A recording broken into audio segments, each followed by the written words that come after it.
fan or a volleyball fan. Heck, you're even a softball or baseball fan. Well, that sport's cut. Yeah, this is the Big 12 Squad. You're talking ball with the Big 12 Squad, sponsored by Game Time. From Oklahoma State to Utah, from Kansas State to BYU, from Houston to Texas Tech, it's the local experts of the Locked On Podcast Network bringing you scoops, breakdowns, and the most comprehensive preview of the upcoming Big 12 weekend. Buckle up, it's the Big 12 Squad, and we have a seat for you. No hurt feelings and thin skin allowed. Squad up, you're part of the Big 12 Squad. Happy Thursday night, everybody. Welcome to the Big 12 Squad. I'm Drake Toll from America's #1 Big 12 podcast, Locked On Big 12. Jake Hatch of Locked On BYU Cougars. Cody Silvall covers Oklahoma State. Derek Johnson of Jayhawks. Christian Rao of Locked On Kansas State. Richie Bradshaw with the Sun Devils. Parker Ainsworth talking all things Houston Cougars. And Nick Maravets of Locked On Cyclones. He chats Iowa State. We will start, gent, on our... Hey, is this Nick, camera not working? Nick. His microphone's up. We can't hear you, Nick. This is the Big 12 Squad, sponsored by Game Time. We do it weekly every Thursday night. It's when you get to hear all of the Big 12 news from your favorite hosts. Gents, this week I want to talk a little bit more about this house settlement. It is a topic that I've covered for 10 episodes now, and I know a lot of you have as well. And I still have different aspects of it that I haven't covered. Still new things each day to bring up. The one that I want to get to, and I got to it on Monday, but opened up to the group. Why should your favorite university have swimming or men's golf or tennis or soccer or softball or baseball? Why should your favorite school have any sport not named football or basketball from a revenue standpoint in the modern era now that the house settlement has gone through? Cameron Stewart, welcome to the fold. Thank you. I think that's a great question. I appreciate it. I'll tell you that much. And his question was, I think it's important that we live in a society where we can ask questions. Exactly. This is America, baby. Richie said it. Richie's always been my eyes and ears on this thing. A lot of good points to both sides. Yeah, sure. Yeah. As it pertains to your particular question, Drake, I think the biggest answer is because a lot of these sports, these Olympic level sports, are growing from a popularity standpoint. College wrestling is more popular now than it's literally ever been. It's not even close. Look at the numbers from college softball. They're going up substantially. The national championship, Oklahoma State in golf, from a viewership perspective, is a lot bigger than it's ever been before. So I think if you exclude some of these Olympic level sports, you're cutting out a lot of potential marketability for your university. I'll do you one more, too. Whenever you have Ricky Fowler and Victor Hovland and Alex Noren out here killing it on the golf course, it's important to know that they're Cowboys. You can't get rid of that. True. I was going to say, I don't think it's just that either. I think the alumni experience would include going to things like softball and baseball games, and you want your alumni to enjoy the school so they donate money later. Whatever they donate it to, I think you're providing an experience for your non-athletic students as well to come watch all these things, cheer on their teams, and then when they make a bunch of money doing something that's not talking to cameras about sports, they can donate that money back, right? I think that's part of it. Well, yes, Hatch, hit me. I was just going to say, Chris Level's supposed to join us in a minute. They have made softball national level news with their investment into Texas Tech softball. Like, that doesn't happen on a normal basis. So, yeah, to what Parker's point, you want to have some of these sports around. If people want to invest in them, that makes them far more viable, and that is a positive. Cody talks about men's golf. I know that BYU is a very proud golf tradition, maybe not to the level of Oklahoma State, but I don't see them cutting that sport anytime soon because BYU wants it to be a factor, and they've got a number of high-level prospects in their backyard they brought into that program. So to the point of, yeah, you have to have some pride in more of what the jersey is, speaking of, for my case, BYU, versus maybe what the actual sport is, if that makes sense. Thank you guys for stepping up for me and answering that question. So thank you. I only show up for Cam. Here's the problem for me, and I mentioned it last week. My sister has a full scholarship to play softball at Baylor, so I like the Olympic sports. Some of the closest coaches I got to during my time in college were the smaller sports guys because they love journalists, they love coverage, they want to be your friend, they want to be very talkative and open with their programs. So I come to this as a guy who doesn't want any of it to die. But the roadblock for me with this question, we talk about Abby Wambach, who could be a massive pillar for a university once they graduate and give money back. And we could talk about a Jenny Finch. We could talk about, on the men's side, the Ben Shelton kid, whose dad was the head coach, men's coach at Florida. Now he's a multimillionaire tennis player at the pro level. And there are those guys, no doubt. But if that's 1 in a million, if that's 1 in 100 million, and I am losing, let's say, for example, on baseball, $4 million a year, Chris Level, you're exactly right. He's going to jump in the conference. If I'm losing $4 million a year by having a college baseball team between staff contracts, travel, the lights being on, and the baseballs themselves, like $4 a piece, what is the point of losing that $4 million and spending the $10 million when I can move that over to wide receiver 2 or 3 or 4 or 5 of the football program? What is the point in a sport costing you an arm and a leg? National and international exposure. Olympic level sports get more international exposure than college football. We love college football. It drives the bus. Do we need international exposure? Do I need to be big in Greece? I think you do. Again, we're in a profitability, marketability era. So the more you can put your logo internationally, the better it's going to be for your university when it comes to attendance and financial compensation. I think it's illogical to get rid of the sports that are the biggest. People in Europe don't give 13 craps about a college football game. Yeah, but they care about USA softball. They care about Olympic level baseball. They care about the PGA Tour. To me, it makes sense. Yeah, to me, it's a bit of a hedge. Like it's a hedge to the idea of what if your but what if your football team isn't very good? Correct. You know, because one of the biggest things with having your football team or your basketball team or whatever on TV is it's going to increase admissions. Admissions is where you also make money because there's the admission fee and then students enroll, they're paying money, right?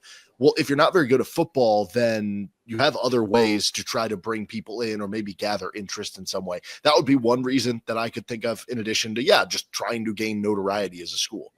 Well, and the other thing about it, if you don't want to cut sports, you can reallocate. I can speak on the BYU side of things. On the track and field side, we saw Washington State just whack their entire field portion of their track and field program. BYU has got traditionally strong middle and long distance runners. For more than half of their 45 allotted slots in terms of their roster will going forward be allotted to middle distance and distance running, whereas the other ones, sprints, fields, throws, that type of stuff, BYU will allocate those based on need, but they're going to kind of lean into what their strengths are. They're not just going to field an all-around team just to have it, if that makes sense. Y'all just won a national title in cross country. Yeah. If you're one of the top distance runners in America, you're looking at somewhere like a BYU. And again, that's an international level thing. Oklahoma State just had a dude win a national title in track. And we had another guy go win a title internationally. But we hear from those people once every 4 years. It's big. I think it's more eyeballs than college football. And you think about cross country wins a national championship. That's huge. But if a sport like, let's say, tennis is winning a national championship, it's not on ESPN. It's not on ESPN Plus. Don't you besmirch? I don't think it is. ESPN Plus. I think it's like the NBC Tennis Network. No, but I will say to your point, though, Drake, when Houston had a pair of people medal in the Olympics in 2024, they didn't medal for the United States, but they were Houston Cougars, right? Like that. Sure. They were track and field stars. They were sprinters for England and South Africa, but they did medal and they did flash the Houston Cougar paw, and it was really like a very viral moment for the school for like 3 weeks. But is that enough? Your viral moment for 3 weeks for the school, is that enough to replace the multiple millions of dollars you could have saved by cutting track and field and giving it to the football field? Chris, you say no. It's enough. Chris Level. It's you, yeah. Are you guys talking about like cutting these teams and correct, like all together? Why today does it matter enough to say we'll lose $10 million to keep track and field per se? Yeah, I mean, I don't know if you're going to see some of these schools cut like track and field. I think I could argue tennis. I would disagree with Cody in that I don't think it really gives you any sort of worldwide street cred at all. This is about money, man, and I don't see the pathway to the revenue there. That it makes a lot of sense. I hope that this doesn't happen. Sure. But I think we've seen some of these schools around the country start to trim. I mean, Texas Tech just won the Big 12 track and field championship, and they have trimmed their roster. They have cut their budget a little bit. This is the reality of it. But I would hesitate to just chop it all. But I don't know if anybody's going to really do that at the Big 12 level. Are you guys suggesting otherwise? Chris, let's keep this conversation going. We got to slip it in here. We'll keep the conversation going right after this. Today's show is brought to you by Monarch Money. Why is it brought to you by Monarch Money? Because that's exactly where I go as the 24-year-old of this group to learn where my money went. Monarch Money is my personal CFO. It helps track everything and keep me up to date. A complete financial command center. You stop just managing your money. You start building your wealth. And when I started using Monarch Money, I realized how much I was spending on hats. I have a lot of different hats, and I wear them all the time, but I have too many of them, and I don't wear most of them. So I stopped spending money on hats, and it's all-in-one convenience to help me, instead of juggling multiple apps, have one app to tell me to stop spending so much on hats. Managing money with your partner is also smoother than ever. Take control of your finances with Monarch Money. Use code LOCKEDONCollege at monarchmoney.com for 50% off your first year. That's monarchmoney.com, code LOCKEDONCollege for half off your first year at Monarch Money. So leaving it off with whether or not you cut sports and level, you alluded to Texas Tech cutting roster spots, whether it's in track and field or different Big 12 schools and other sports. UTEP, I think UTEP. I mean, technically, yeah. Kind of got there. They're also cutting some sports, and I think it's trickling. It's going to trickle up eventually because Baylor fired 9 assistant coaches across different sports, and today it was firing coaches.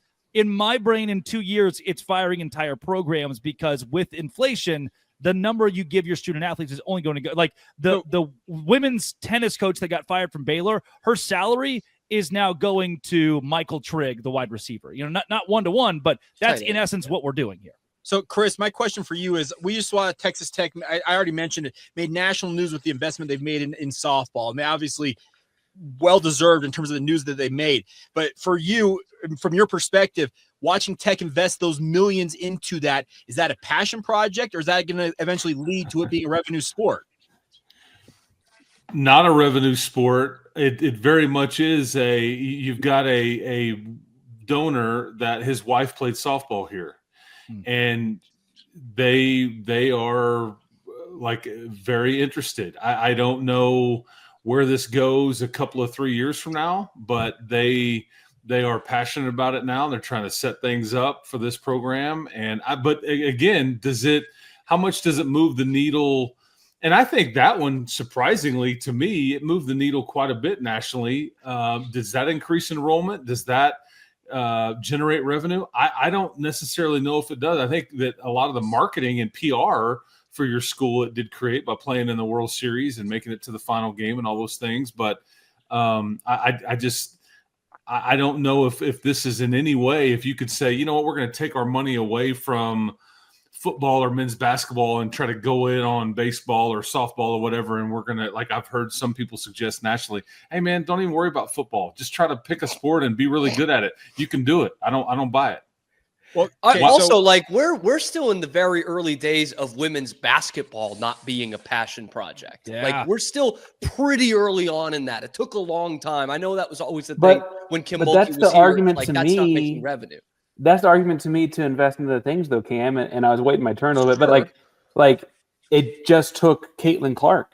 Like who's to say there's not enough? Who's to say Drake's sister's not that for Baylor softball? The second Caitlin Clark left, you plummeted in a viewership from a viewership. They're still 3 and 4 and 5 times what they were before she got there. Agreed. But when will we get our next Caitlin Clark? In 20 years? In 5 years. Also Kennedy, like the softball player is the face of the sport. And I don't know where it is once she graduates after next season. I don't know where this goes, but I mean, she's clearly one of the players of the year in the entire sport. And it's been fascinating for me to watch it up close because I was not expecting this, but I don't know where the longevity of it, I guess, is my point. Because women's basketball here doesn't have the same investment anywhere close. They're not going to be very good at all. And I don't know how you weigh it out. And the cost of a national championship women's basketball team is way up here as compared to softball. It's down here. And so it depends on they have spent millions. Yes. Yeah. Well, okay. So Drake, when we were coming out of the pandemic, this predates all of this, but Tom Homo, the former BYU athletic director, was asked when they were coming out of the pandemic if BYU gave any consideration to potentially cutting sports at that point. Because remember, when they met almost that entire year of 2020 revenue wise, there were a lot of questions across the nation of what non-revenue sports meant in the college atmosphere.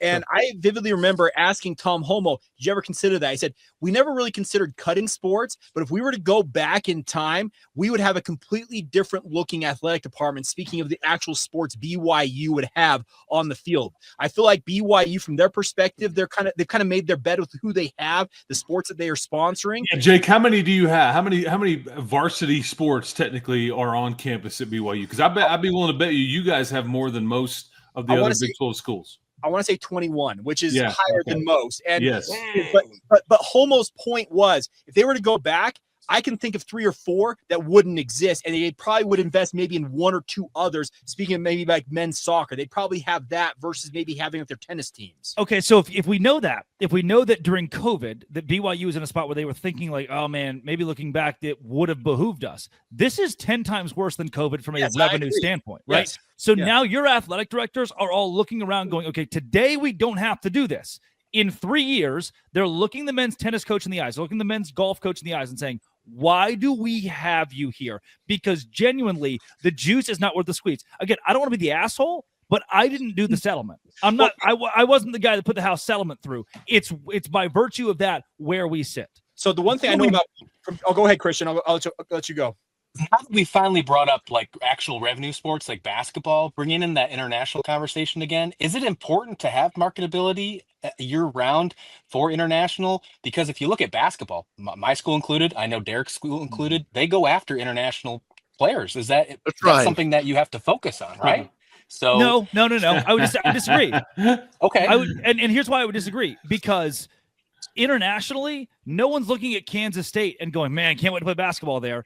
Dinkachov Molotov is not saying, wow, how fun would it be to go to Manhattan? And it's going 5-star Dinkachov Molotov. It's going to take the equivalent of a Bill Self to drag, or dollar signs. The reason they're coming to America is because we have a much more established college sports scene, and they could likely make more money through NIL here than they could in their early contracts overseas. So it's all money. Some of the kids don't even visit. They don't even know where they're going. Not marketability. They're not like, but that's also a cultural Lawrence, thing, Kansas reminds me of Venice. But in Europe, they're getting paid sight unseen with an agent and picked up anyway too, because there's pro basketball guys as young as 15, right? So part of that's just a cultural like jump in sports, which is very different to us. A 15-year-old getting paid to play sports is not crazy in Spain or France or whatever, right? That's just is what they're doing. It's just they could possibly make more here and not have to be as good. No, that's why they're signing without coming to school, like to see anything. Is like they would sign with Barcelona without seeing anything too. Yeah. Well, Parker, to your point, I can tell you. So Jaeger Deming came to BYU because of a connection he had with Travis Hansen, who played at BYU, played overseas in Moscow for years and years and years, played for Real Madrid. That connection was there. BYU also chased Hugo Gonzalez, who was in this year's NBA draft. Hugo wanted to come stateside, but the contract he had signed with Real Madrid prohibited that from happening. But to Derek's point, he would have come over for one reason and one reason only: dinero, money. That's why he was considering it and trying to break a contract that he couldn't get out of ultimately. Okay, so where does the I guess split in this come to? Like, is everything about money? Because the idea that it is the NCAA, and if they want to stick with the student athlete thing and that sort of thing, then they are kind of behooving to, okay, well, we still need to stick with the college model. Your split is 6 in my brain, and that number 6 is sports that will remain at your college if it was just revenue based. Okay. It'd be football, basketball, and then men's and women's basketball, and then is that 5? Football, basketball, and then we're looking at softball, baseball. 3, I think. And so that's who ESPN's picked up, and that's who ESPN has interest in. Why does ESPN have interest in softball and basketball, or softball and baseball, I should say? I'll tell you, nothing else is happening. That's the contract they have. They like it for 3 weeks out of the year. Yeah, and those sports cost the universities a ton of money. There's not anybody on here that is making any money in baseball. So there's a ton of games in baseball. It's a lot of travel. Correct. Yeah. And you past that, you're paying your coaches. You're paying some you players. Got more scholarships. Yep. So in that, like, it's those 6 have a shot to have longevity. Most schools are looking at 3 or 4. Well, so or those Rich, 5, I guess. what I know of Arizona State is they're planning on fully funding all 35 roster slots with baseball scholarship wise. Am I mistaken in saying that? No, they are, and because they decided doing to what? make that decision, They're doing what? They're going to fully fund 35 scholarships for men's baseball at Arizona.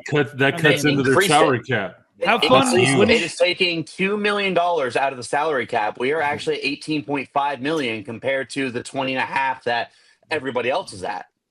Yeah, this is going from 11-7 to that. That's insane. This is what Tennessee is doing and A&M has done, but they can now not pay out the $20.5 million to student athletes, but they can fully fund the baseball roster. I mean, so. I guess Jello shots at Rocco's are a lot of fun, but I'd rather go to the college football playoff. That's just me. Yeah, but can't they make up the difference with? I mean, if you had some wealthy NIL person that says, "I'm going to pay for a couple NIL deals for these guys," can't. And what now that person can't pay you? It has to be through Polaris. Richie, But see, what other thing's going to get sued out of the building. Richie, that thing does not last a scholarships fall. in?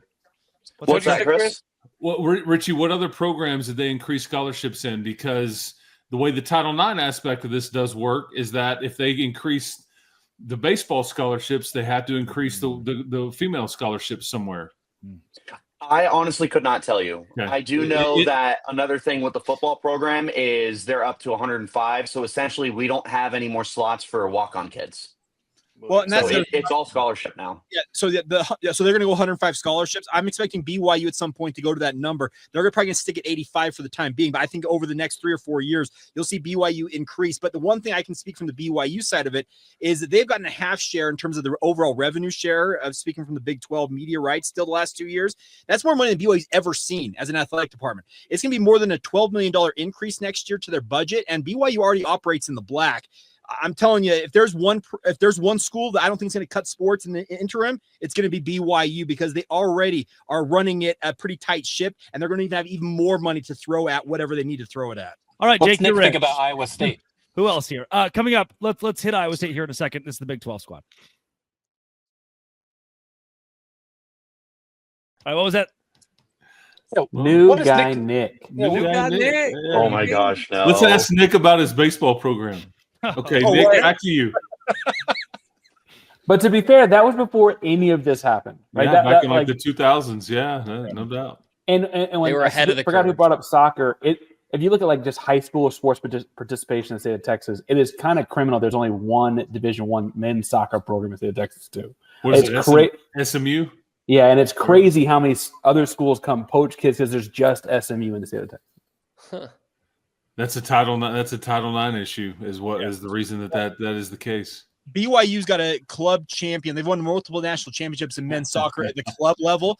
I know there are multiple BYU fans who want to see men's soccer added as a Division I sport, but to Chris's point, Title IX prohibits it, and they simply won't add to make it work. So that's the concern. And to your point, Drake, in the end, coming down the line, I can't even say that BYU down the line won't be looking at potentially cutting sports. I'm just saying in the interim, with as much money as they have coming in, they should be able to navigate this a little bit better early on. But I think eventually, when it comes down to dollars and cents, I could foresee a day in the next 3, 4, 5 years that BYU considers cutting at least 1 or 2 programs. You say national championship? What is that? In club. What is that? What is what? What is Trophies, club? like silverware. No. What is national championship? I don't have one of those. Oh no. So in essence, here we come to a close where I wanted to start. Why? If the answer is money, and I just need money, why do I have even baseball? Why do I have tennis? I mean, I think you would get so much. Disagree. You would get so much PR blowback and I think political blowback. I just don't. You all can ask your leadership on your campuses. I'll write my congressman. I believe that there may have been like a kind of a conference-wide effort and conversations here to not cut sports in the Big 12 conference. Mm-hmm. I'm not saying that that's what's happened, but I have some belief that there has been some sort of conversation agreement, like let's not go this route. So I'm not saying that everybody will operate that way, but I think everybody is trying not to have to go that route at this level. Chris, remember tried to cut like 6 or 7 sports. This goes back 3 or 4 years ago, and they wanted to cut squash. Who participates in squash at the Division I level? Stanford, maybe some Ivy Leagues. I don't know. They tried to cut sports like that, and the blowback literally forced Stanford to go back and continue to sponsor. They have like 34 different sports. They win the Sears Cup every year. They've got more sports than anybody in the country. I understand that this stuff is like supposed to be business and money and stuff like that, but at the end of the day, it's just the short answer to your question, Drake, is it's the right thing to do. And we come on here and we blast when like the SEC or the Big Ten is trying to mess up the sport of college football, all for the bottom line, all for the dollar, because we're like, that's not the spirit of the game. That's what this comes down to. It's like, financially you're right, but the right thing to do is to not blow it. And to Derek's point there too, like if you did that with every aspect of the university, don't you just start cutting majors in parts of the school that don't have donors in their alumni base? I mean, like how far do you carry that thought process in how you run your school? On the sidewalk and meal plans are Uncrustables every day. You know what I mean? Like how far do you go? Where's the line? Where's the line? And that's what I was going to add on with Parker too, is you're going to start to get to a point where you're going to be affecting your admissions rate, not just for sports, but like, you're just going to start alienating people that are interested in different opportunities at different universities. And Arizona State doesn't have this program anymore, but U of A does have this program. So now I may be more inclined to go to U of A because not only do they offer this, but there's a school for this. And there's all sorts of different stuff that really starts to affect a lot more outside of football and basketball and women's basketball. Richie, I can tell you the Utah State legislature cut more than $10 million out of the public school, speaking of public university funds this year. And each public university, BYU's private, obviously, but every other public university in the state of Utah had to cut at least, I believe, $1.5 million on the low end. And the University of Utah, for example, was in the tens of millions in terms of having to cut back their budgets. Majors are gone. Jobs are gone. Entire departments at Utah State, if I'm not mistaken, are gone at this point. To your point, eventually it's going to come to a point where it starts affecting admissions rates. And yes, somebody may look at it. I want to go to Utah State, but Utah offers this program, or Utah Tech offers that program, and they'll go there because of that program. That's the concern you're going to have down the line. But to that point, we also have the state of I mentioned SMU and soccer earlier. There's only one veterinary school in the state of Texas, and it's like got the most horses and cattle per capita of any state in the country, right? And it's the same kind of thing where it's like, okay, there's also just one veterinary school because people said it wasn't worth their money, and now we have one option in the state of Texas. And you know what? Guess when I learned that fact? This very moment. No one cares. Like again, I don't want to be the asshole of the group, but if we're talking about like, but you wanted to grow up to wear your vest and go talk about baseball. Some people want to grow up and be a vet, right? That's the difference. And I'm to that 1,000 Americans. Yes, I'm sure that they want to be less than that because it's 100 kids in Texas or whatever it may be. I don't know, but again, colleges are already cutting majors and also like the money, they just want it to make they want to make financial sense here. And I don't know, as much as I want to be happy-go-lucky, I know the second we just said, the SEC, they're always like money, and that we want to be the upstanding citizens. The day that Greg Sankey says we as a conference have agreed unequivocally we will all cut men's, women's, golf, and tennis, the Big 12 will be a year behind them. This isn't a moral game. This is a game of the second that their football program gets an extra $5 million boost because they cut a couple things, the Big 12 will go, oh, shoot, and we can rent out our tennis facility for national tournaments? Let's We're not spending $5 million on those two things. Like, that's not $5 million to stop. Oh, dog. Coaches' contracts. Player scholarships. Baylor alone is $50,000 per kid. I mean, what? Is that cheap now? Yeah, I mean, $70,000 after fees, and that's 30 kids. Let's just do some math. You guys pay tens of thousands of dollars to go to Baylor. BYU, it's like $6,000 a semester right now. Okay, private school guy over here with his Baylor. Like, okay, I feel like you have to have something going for you. That must to get have been what got BYU, Rob though. right. Yeah. Hey, I think there's a prerequisite. And post-requisites as well. You don't have to be during requisites.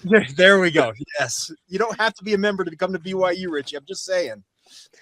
But and if you don't leave one, brother. I hear your sentiment, but I think I just disagree. And I love Chris Level, like 13 chunky kids performing inappropriate activities on top of a cupcake, but I do think that having Ricky Fowler and Solid Orange competing for a U.S. Open is important. I think that Cade Cunningham playing in the All-Star Finals or the All-Star games is important for the NBA is different. Marketability. Well, no, it's different. And Cody, it is important. I'm just saying it's not a reason why a program will stay or go. I don't think. Yep, and that's what's Does anybody know who Baylor's greatest athlete ever is? Michael Johnson? It's Michael Johnson. No one else was going to say that. That's true. Michael Johnson is the guy. He's maybe the greatest American sprinter of all time. No one knows he went to Baylor. I was going to say RG3, but that's another. Yeah, Parker, you need to speak up for Carl Lewis, man. Come on. Well, Carl Lewis is also our current track coach. He does it kind of for the love of the game, but Hakeem has an argument, I think, too. Vinny Johnson, the microwave. Anyone? Hey. Danny Ainge wants a word, everybody. Ted Lyons, statistically probably the worst guy in the Baseball Hall of Fame, or the worst player. There are some pretty bad guys. The worst player in the Baseball Hall of Fame, Baylor Good Bear. switch. C-Jock Khrushchev. Good correction. C-Jock Khrushchev. No one look up Bill Conlon. But to me, that's more on the school for not selling it, though. Anyway, that's a separate show. Sure, but yeah, it's not. But would you rather sell RG3 or Michael Johnson? Come on. Yeah. Come on. Why pick one? Why pick one? Because is it 1996 Atlanta, or is it equal amount of? You can't give them the equal amount of exposure through marketing. You have to pick one. This was enlightening. Again, Michael Johnson was on roids. Bearer of that. Kick him out. Kick Level out of here. Patrick Mahomes should have been on some roids. PED'd up, man. Yeah. Like, come on. This is Ben Johnson should have won. I don't want to hear this. Always will be. Locked on. Dose. Thanks for making your first listen every single day. Dose Grande Squad.